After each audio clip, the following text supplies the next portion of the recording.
Hi there, my name is Tammy, and today we're looking at the blood flow through the heart. This is an amazing and important system, as many of the disease processes are connected to blood flow, and you will see signs and symptoms in your patient. We're going to start by looking at some of the components in the heart, and then tracing the pathway throughout all of those components. So let's get started. We have a diagram of the heart, and we are going to start with the return of blood from the body. It comes to us from the superior vena cava, which returns blood from the head, the heart, and your arms, and the inferior vena cava, which returns blood from the rest of your body. We see the right atrium is listed already. In between the right atrium and the right ventricle is the tricuspid valve. It's the first of our atrioventricular valves.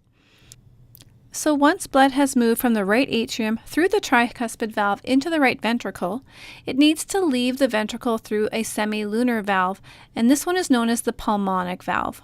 And I'm just going to highlight this here for you. The pulmonic valve is a key component because it connects to the pulmonary arteries. Now, traditionally, arteries carry oxygenated blood. In this case, these are the arteries that carry deoxygenated blood to the lungs. And it is the pulmonary veins that bring back oxygenated blood to the heart, to the left atrium. That's an important distinction to make. So once the blood enters into the left atrium, it will travel then through another atrioventricular valve known as the bicuspid or the mitral into the left ventricle.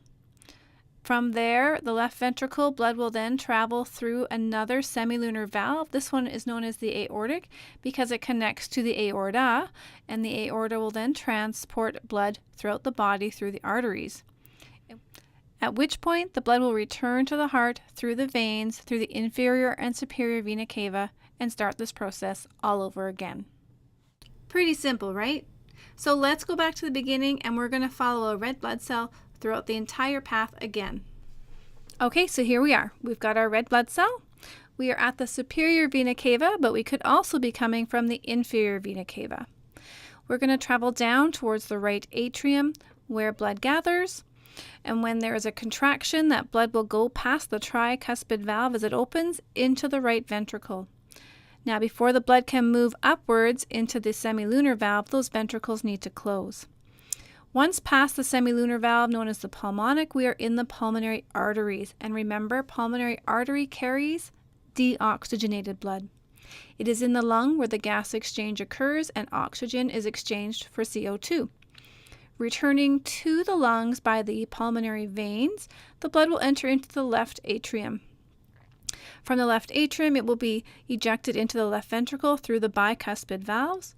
Once in the ventricle, the valves close, and the blood can then be pushed up through the aortic semilunar valve into the aorta, where the blood will transport itself throughout the body through the arteries.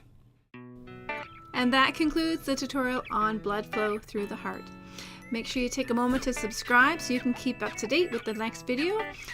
There's a link popping up with some other videos that might be of interest to you, and give me a comment. Let me know if this was helpful. Until next time, take care.